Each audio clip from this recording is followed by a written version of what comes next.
Assalamualaikum warahmatullahi taala wabarakatuh. Bismillah, alhamdulillah, wassalatu wassalamu ala rasulillah wa ala alihi washabihi wa mawala. Rabbi sholli sadri wa yassirli amri wahlul uqdatam min lisani yafqahu qawli amma ba'du. Halo sahabat-sahabat, kembali lagi pada kesempatan kali ini kita akan membahas mengenai materi PAI dan budi pekerti fase F, elemen akhlak. Di bab 4 ini kita akan membahas mengenai materi menghindari akhlak mazmumah, perkelahian antar pelajar, mengonsumsi minuman keras, dan narkoba. Dalam ajaran Islam, dikenal dua jenis akhlak, yaitu akhlak terpuji atau akhlak mahmudah dan akhlak tercela atau disebut juga akhlak mazmumah. Akhlak terpuji merupakan akhlak yang sesuai dengan nilai-nilai keislaman dan harus diterapkan dalam kehidupan sehari-hari. Adapun akhlak tercela merupakan akhlak yang bertentangan dengan ajaran Islam. Akhlak tercela lahir dari ketidakmampuan seseorang untuk mengendalikan hawa nafsu dan melawan godaan setan, sehingga berbuat sesuka hati tanpa memperhatikan norma yang berlaku. Di antara akhlak tercela yang harus dihindari oleh orang muslim adalah terlibat dalam perkelahian meminum minuman keras dan menyalahgunakan narkoba.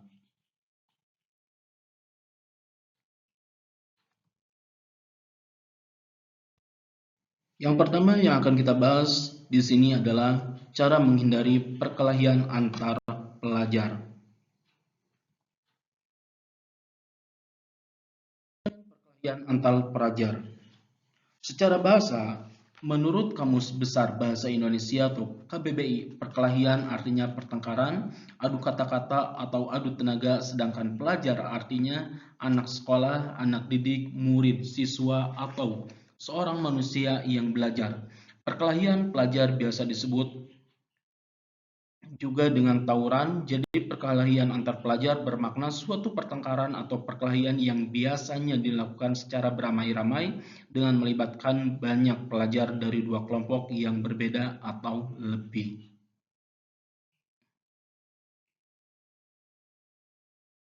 Faktor penyebab perkelahian antar pelajar. Faktor-faktor yang mendorong terjadinya perkelahian antar pelajar sangat beragam. Terkadang tidak ada faktor yang jelas yang menjadi penyebab terjadinya peristiwa tersebut. Peristiwa ini sering kali terjadi karena hal-hal kecil, seperti tidak sengaja bersinggungan fisik atau bahkan hanya karena saling menatap. Pelajar yang masih dalam usia muda dan sedang dalam proses mempelajari banyak hal, termasuk cara mengendalikan diri, terkadang belum mampu mengatasi persoalan yang dihadapinya dengan bijak. Jika tidak didukung oleh pergaulan dan bimbingan yang tepat, ia akan merasa bingung hingga keliru dalam menyelesaikan masalah, sehingga dapat menimbulkan dampak negatif seperti terjadinya perkelahian antar pelajar. Selain faktor dari dalam diri pelajar, ada juga faktor yang berasal dari luar. Contohnya faktor keluarga, sekolah, dan masyarakat. Salah satu faktor yang sering kali melatar belakangi terjadinya perkelahian antar pelajar adalah adanya sejarah dendam antar sekolah yang sudah turun-temurun dan sulit dihilangkan. Dendam tersebut diwariskan dari satu generasi ke generasi berikutnya. Pelajar yang terlibat perkelahian karena faktor tersebut belum tentu benar-benar mengetahui tujuan mereka beradu fisik dengan sesamanya. Kemajuan teknologi juga bisa menjadi penyebab terjadinya perkelahian antar pelajar. Pada dasarnya, tujuan pengembangan teknologi adalah untuk membantu memudahkan kegiatan manusia. Namun, jika tidak digunakan dengan bijak, teknologi dapat menimbulkan dampak negatif. Contohnya, kemudahan mengakses berbagai informasi termasuk tayangan kriminal atau video games yang mengandung kekerasan dapat berpengaruh buruk pada seorang pelajar jika tidak diawasi dan diberi pemahaman yang tepat oleh orang dewasa. Oleh karena itu, penting bagi orang tua maupun pendidik untuk membimbing pelajar dengan arahan yang tepat agar mencegah terjadinya perkelahian antar pelajar. Saat ini perkelahian antar pelajar sering terjadi baik di kota besar maupun di kampung-kampung. Persoalan kecil yang semestinya dapat diselesaikan secara baik-baik dapat menjadi sebuah adu fisik yang tidak jarang melibatkan pemakaian senjata tajam. Tidak sedikit pelajar atau masyarakat di sekitarnya yang menjadi korban, bahkan ada yang meninggal dunia. Namun terkadang hal itu tidak membuat persoalan selesai karena dapat menjadi dendam yang berkepanjangan dan diturunkan ke generasi berikutnya. Hal inilah yang perlu dicegah dan dihentikan.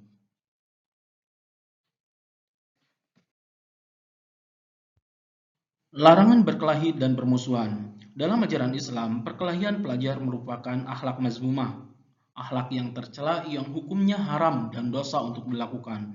Allah Subhanahu wa taala melarang hal tersebut melalui firman-Nya dalam Quran surat Al-Hajj ayat 58 dan Quran surat Al-Hajj ayat 71.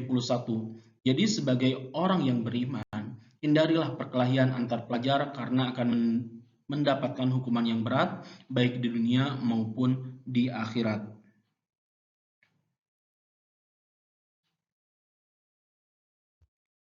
Berikut ini dalil mengenai larangan berkelahi dan bermusuhan. Bismillahirrahmanirrahim. والذين يؤذون المؤمنين والمؤمنات بغير ما اكتسبوا فقد احتملوا بهتانا وإثما مبينا. Yang artinya, orang-orang yang menyakiti mukminin dan mukminat tanpa ada kesalahan yang mereka perbuat, sungguh mereka telah menanggung kebohongan dan dosa yang nyata. Quran Surat Al-Ahzab ayat 58.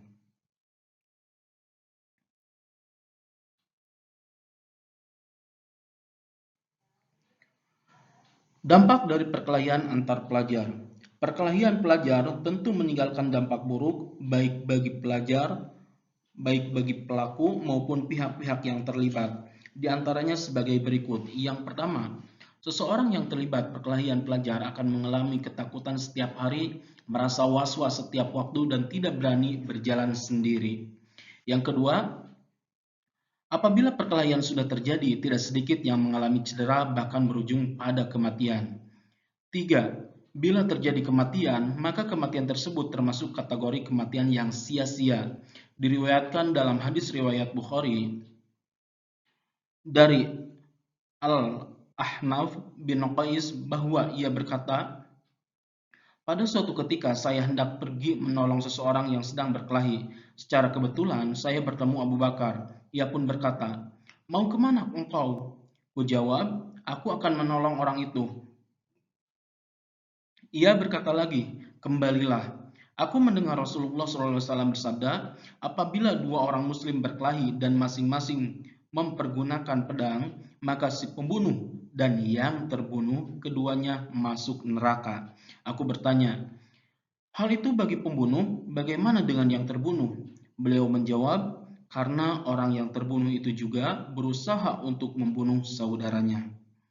Jadi jelas, ketika ada tawuran, terus terjadi kematian, yang membunuh dan yang dibunuh, kedua-duanya masuk neraka. Keempat, mendatangkan kesulitan bagi orang lain, seperti membuat cemas orang tua, pihak sekolah, dan masyarakat secara umum. Kelima, menyebabkan kerusakan sarana dan prasarana publik seperti jalan raya, gedung sekolah, halte bus, dan kendaraan yang sedang melintas di lokasi terjadinya perkelahian. Yang keenam, menyebabkan proses belajar mengajar di sekolah terganggu. Ketujuh, mengikis nilai-nilai toleransi dan perdamaian karena mengutamakan kekerasan dalam menyelesaikan masalah. Kedelapan, mendapat kesengsaraan baik di dunia maupun di akhirat karena mendapat hukuman penjara di dunia dan neraka di akhirat.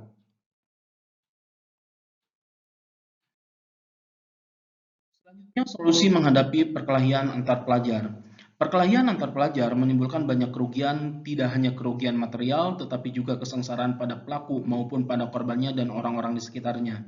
Oleh karena itu, perlu tindakan preventif, represif, dan tindakan kuratif dalam menyelesaikan persoalan ini. Yang pertama, tindakan preventif yaitu tindakan yang dilakukan untuk mencegah perkelahian antar pelajar. Seperti halnya menjadikan agama sebagai pegangan hidup, beramal soleh, dan menghiasi diri dengan akhlakul karimah. Yang kedua, memanfaatkan waktu dengan hal-hal yang bersifat positif, mengurangi waktu untuk nongkrong dan bergerombol yang tidak jelas tujuannya. Yang selanjutnya, menumbuhkan empati dalam diri dengan membayangkan perasaan orang yang dicintai apabila terlibat perkelahian antar pelajar dan menghilangkan tayangan yang mengedepankan kekerasan. serta memutuskan rantai dendam turun-temurun antar sekolah yang sering bertikai. Yang kedua, selain tindakan preventif, ada juga tindakan represif, yaitu memberikan sanksi kepada pelajar yang terlibat dalam perkelahian dengan cara menerapkan hukum sesuai KUHP bagi pelaku sehingga menimbulkan efek jera. Yang ketiga, yaitu tindakan kuratif, yaitu tindakan yang dilakukan setelah terjadi penyimpangan dengan cara memberikan pendampingan bagi mereka yang terlibat dalam perkelahian antar pelajar. Dengan adanya pembinaan, mereka diharapkan dapat kembali ke jalan yang benar.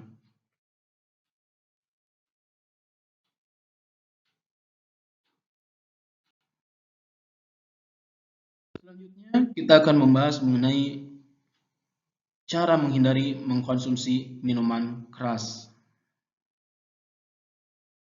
Pertama, pengertian minuman keras. Minuman keras adalah jenis minuman yang mengandung alkohol sehingga dapat menyebabkan ketagihan bagi orang yang mengonsumsinya. Sebanyak apapun kadar alkohol yang ada di dalamnya, minuman ini digolongkan ke dalam jenis nabza, narkotika, psikotropika, dan zat adiktif. Minuman beralkohol dikelompokkan ke dalam 3 golongan berdasarkan Peraturan Menteri Kesehatan Nomor 86/1977 sebagai berikut. Yang pertama ada golongan A, minuman keras dengan kadar alkohol atau etanol, yaitu 1-5%. Minuman beralkohol yang termasuk kelompok ini tidak membawa efek memabukkan bila dikonsumsi, tetapi tetap berdampak tidak baik bagi kesehatan tubuh. Yang kedua ada golongan B, minuman keras dengan kadar alkohol atau etanol, yaitu 5-20%. Minuman beralkohol yang termasuk dalam kelompok ini bisa menyebabkan orang yang mengonsumsinya sangat mabuk jika terlalu berlebihan. Yang ketiga, golongan C, yaitu minuman keras dengan kadar alkohol atau etanol 20% sampai 50%, yang sangat membahayakan bagi tubuh. Apalagi lebih dari 50% sangat-sangat membahayakan.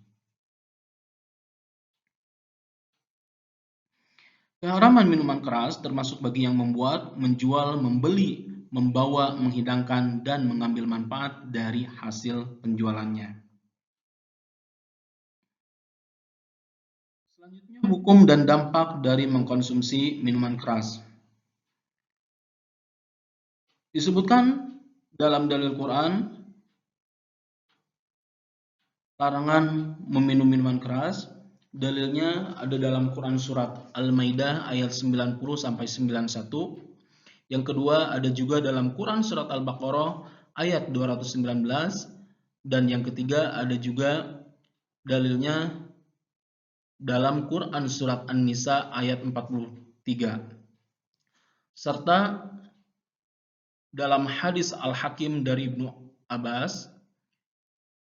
Yang kedua dalam hadis riwayat Ibnu Majah, yang ketiga dalam hadis riwayat Tabrani.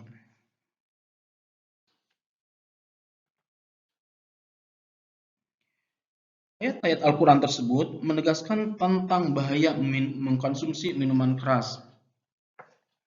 Antara lain sebagai berikut.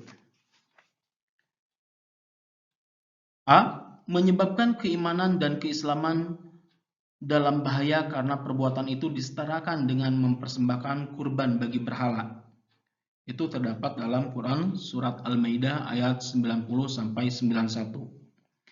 Yang B, perilaku buruk dan dosa besar. Yang C, dampak buruk bagi jiwa dan akal. Kenapa? Karena jiwa dan akalnya mudah goyah dan mudah rusak, sehingga jauh dari kebahagiaan. D. Penyebab sulit dekatnya dengan Allah Subhanahu wa taala dan beribadah kepadanya menjadi lebih sulit. E. Timbulnya perselisihan karena khomer dapat mendorong terjadinya tindak kejahatan meski tidak direncanakan. Dalam hadis juga, dalam hadis riwayat Al-Hakim dari Ibnu Abbas, hadis riwayat Ibnu Majah, dan hadis riwayat Tabrani, dijelaskan akibat dari mengkonsumsi minuman keras antara lain sebagai berikut. Yang pertama, induk dari segala kejahatan. Rasulullah SAW bersabda, jauhilah oleh kalian khamar, karena sungguhnya ia adalah induk dari segala kejahatan. Hadis riwayat Al-Hakim dari Ibnu Abbas. Yang kedua, kunci semua keburukan. Abu Darda radhiyallahu anhu berkata, kekasihku Nabi Muhammad SAW telah berwasiat kepadaku, janganlah engkau minum khamar, karena ia adalah kunci semua keburukan. Hadis riwayat Ibnu Majah. Yang ketiga, menghilangkan iman. Dari Abu Hurairah radhiyallahu anhu bahwa Rasulullah SAW bersabda, tidaklah berzina seorang pezina ketika ia berzina, tidak pula meminum khamar ketika meminumnya dalam keadaan iman. Hadis riwayat Tabrani. Yang keempat, amalannya tertolak. Dari Abdul Salah bin Amr radhiyallahu anhu, Rasulullah SAW bersabda, khamr adalah induk dari segala keburukan. Oleh sebab itu, barang siapa yang menengkuknya, maka tidak diterima sholatnya selama 40 hari. Jika dia mati sementara di dalam perutnya berisi khamr, maka dia mati seperti kematian jahiliyah.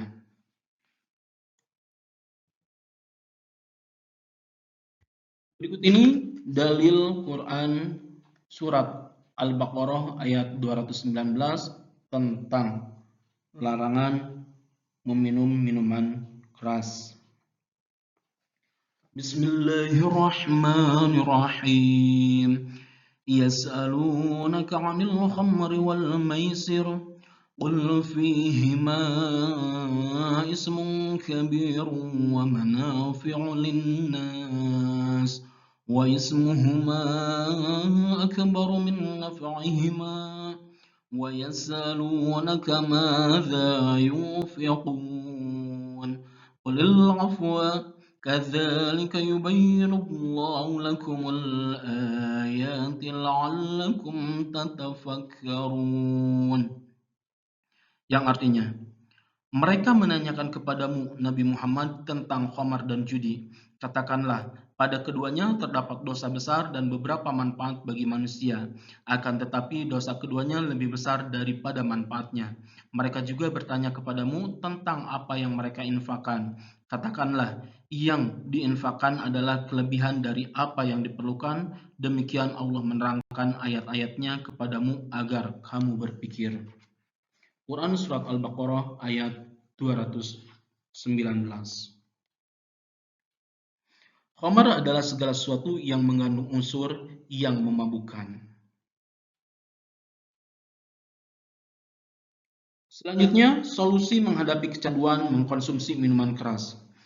Mengonsumsi minuman keras menimbulkan banyak mudarat, tidak hanya merusak organ tubuh dan menyebabkan kematian, tetapi juga menimbulkan kesengsaraan, baik di dunia maupun di akhirat. Oleh karena itu, perlu tindakan preventif, represif, dan tindakan kuratif untuk mengatasinya. Untuk tindakan preventif atau pencegahannya, yang pertama, meningkatkan keimanan, salah satunya yaitu dengan mengkaji ayat-ayat suci Al-Quran. Yang B, berusaha untuk selalu menghindari perbuatan maksiat dan dosa. C, membentengi diri dengan sholat yang khusyuk karena sholat mencegah perbuatan keji dan munkar. Inna sholata tanha 'anil fahsya'i wal munkar. D, berlindung kepada Allah Subhanahu wa taala dari godaan setan yang senantiasa mengajak kepada kemaksiatan. E, mengisi waktu luang dengan hal-hal yang bersifat positif. F, menghilangkan tayangan tentang minuman keras di media. Yang kedua, upaya represif, yaitu memberikan sanksi kepada pengedar dan penjual minuman keras yang ilegal dan peminumnya. Dengan cara apa? Yaitu diberi sanksi. Selanjutnya, tindakan kuratif, yaitu tindakan yang dilakukan setelah terjadi penyimpangan. Yang pertama, melakukan rehabilitasi agar terlepas dari kecanduan mengonsumsi minuman keras. Yang kedua, pendampingan saat rehabilitasi dan pasca rehabilitasi.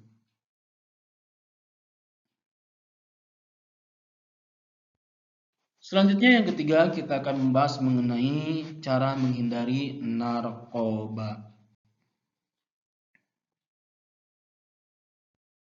Dimulai dari pengertian narkoba. Narkoba adalah singkatan dari narkotika dan obat atau bahan berbahaya. Istilah lain, narkoba adalah nafza, singkatan dari narkotika, psikotropika, dan zat adiktif. Dalam istilah farmakologi, narkotika adalah sebutan untuk obat yang digunakan untuk menghilangkan rasa sakit yang berasal dari daerah visera, organ tubuh yang terdapat dalam rongga dada dan rongga perut, dan dapat menyebabkan penggunanya mengalami stupor serta adiksi. Adapun menurut Undang-Undang Nomor 35 Tahun 2009, narkotika adalah zat atau obat yang berasal dari tanaman atau bukan tanaman baik sintesis maupun semi-sintetis yang dapat menyebabkan penurunan atau perubahan kesadaran, hilangnya rasa, mengurangi sampai menghilangkan rasa nyeri, dan dapat menimbulkan ketergantungan yang dibedakan ke dalam golongan-golongan sebagaimana terlampir dalam undang-undang ini atau yang kemudian ditetapkan dengan keputusan Menteri Kesehatan. Menurut pakar kesehatan, narkotika merupakan psikotropika yang biasa dipakai dalam medis, seperti pembiusan pasien ketika akan dioperasi atau obat untuk penyakit tertentu. Meskipun demikian, peredaran narkotika saat ini banyak disalahgunakan oleh oknum-oknum yang tidak bertanggung jawab, sehingga timbullah kecanduan karena pemakainya tidak sesuai dengan yang dianjurkan oleh tim medis. Hukum konsumsi narkoba. Pada masa Rasulullah SAW belum dikenal obat-obatan semacam narkotika, sehingga belum ada hukum yang ditetapkan secara langsung, baik dalam Al-Quran maupun hadis terkait penyalahgunaan obat ini. Oleh karena itu, para ulama menghukumi pemakaian narkoba yang bukan untuk medis adalah haram dengan menggunakan metode kias, yaitu menyamakan dengan khamar. Dengan demikian, orang yang beriman yang patuh pada aturannya harus menghindari penyalahgunaan narkotika yang sudah dihukumi haram tersebut. Seluruh ulama sudah sepakat bahwa hukum mengonsumsi narkoba adalah haram. Menjauhi narkoba. Menjauhi narkoba akan mendatangkan banyak manfaat diantaranya. Yang pertama, terpeliharanya akal dengan baik yang dalam istilah maqasid syariah disebut dengan hifdzu al-aqli. Yang kedua, terhindar dari ketergantungan atau kecanduan yang sangat menyakitkan dan menyiksa.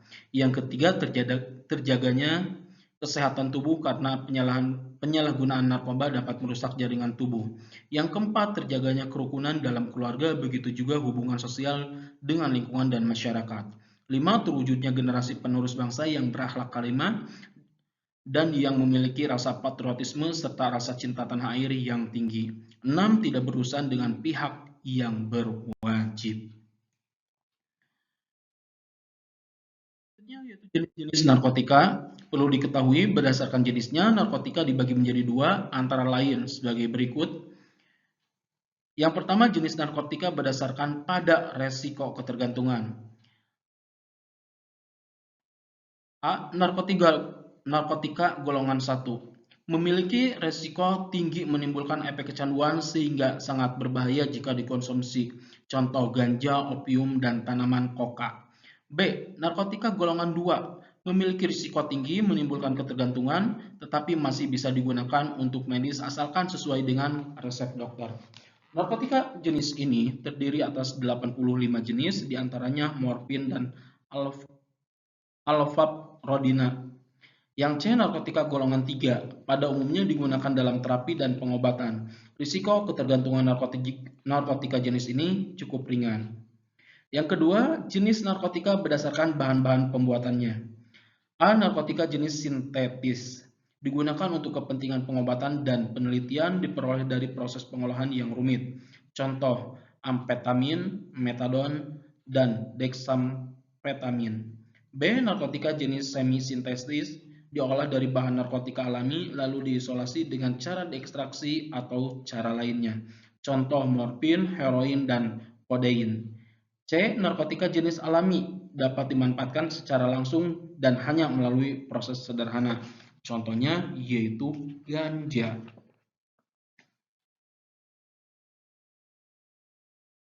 Selanjutnya, dampak dari mengkonsumsi narkoba. Terdapat beberapa dampak bagi pengkonsumsi narkoba, antara lain yang pertama ada dampak secara umum. Dampak secara umum yaitu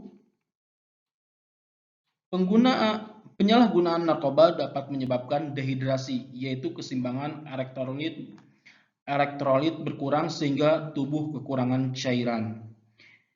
Yang selanjutnya, penggunaan narkoba khususnya ganja akan mengalami halusinasi, gampang halusinasi. Penggunaan dalam dosis berlebihan dapat menyebabkan muntah, mual, rasa takut berlebihan, dan gangguan kecemasan. Selanjutnya, penggunaan narkoba secara terus-terus dapat menurunkan tingkat kesadaran karena membuat tubuh menjadi santai dan rileks. Akibatnya, kondisi tubuh pengguna terganggu sehingga perilakunya berubah. Jika sudah parah, dapat menyebabkan hilang ingatan dan kesulitan mengenali sekitar.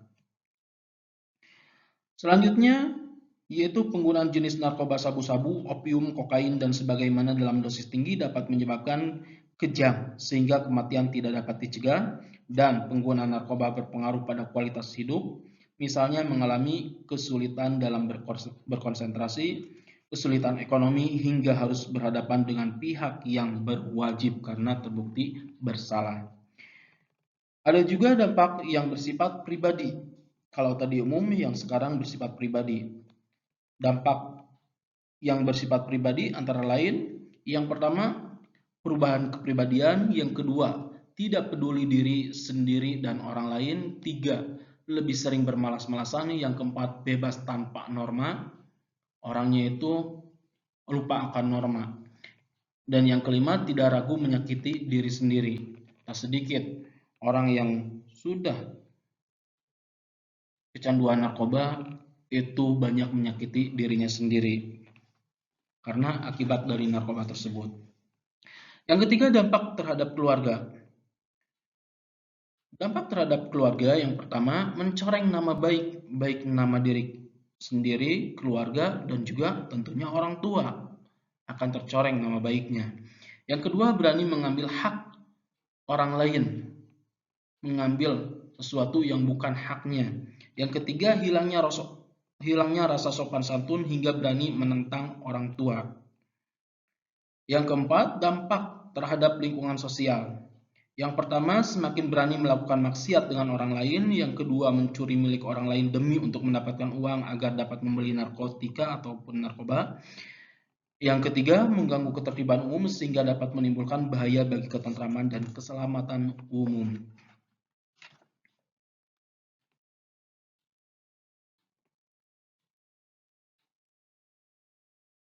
Selanjutnya, solusi menghadapi kecanduan narkoba. Ada beberapa tindakan yang perlu kita lakukan. Yang pertama, tindakan preventif. Seperti halnya menanamkan pendidikan agama sedini mungkin, terus menghindari hal yang tidak bermanfaat dan menahan diri dari mencoba-coba. Selanjutnya, membentengi diri dengan baik dan berlindung kepada Allah Subhanahu wa taala.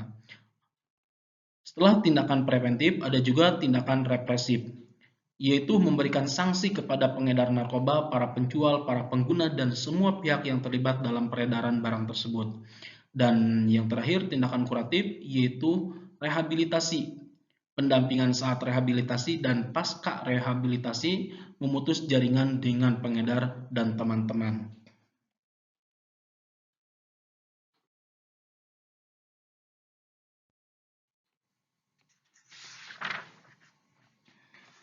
Meyakini bahwa agama melarang melakukan perkelahian antar pelajar, mengkonsumsi minuman keras, dan narkoba. Akhlak mazmumah merupakan sifat tercela yang tidak boleh ada pada diri seorang muslim. Masalah-masalah sosial di dalam masyarakat yang biasa disebut dengan penyakit masyarakat seperti perkelahian antar pelajar, merusak fasilitas umum, minuman keras, dan penyalahgunaan narkoba termasuk perilaku tercela.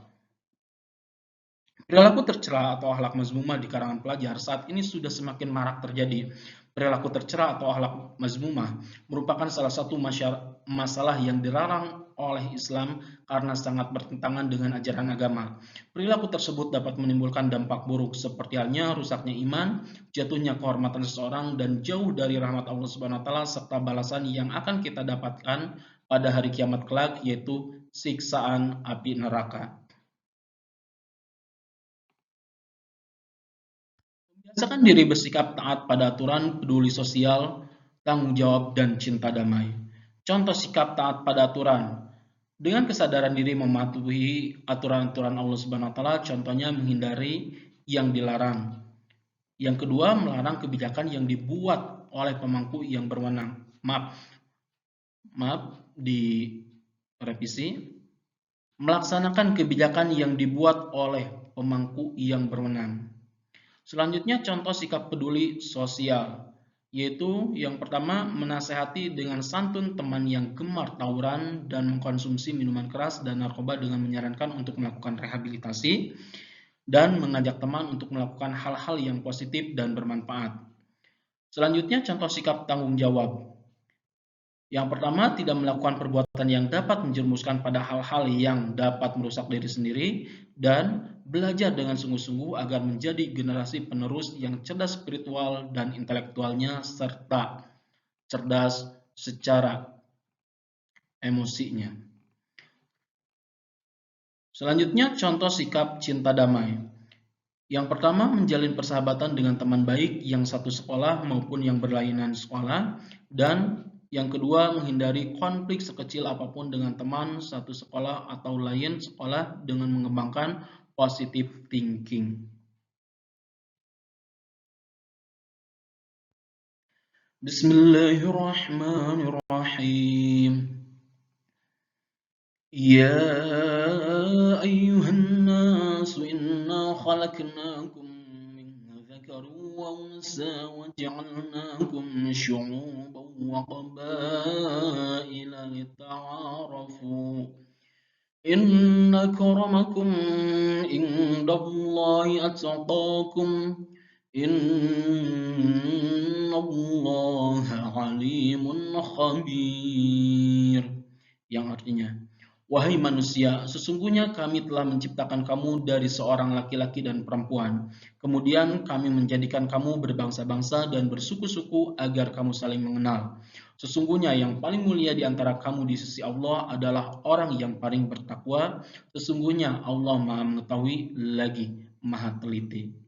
Quran Surat Al-Hujurat ayat 13.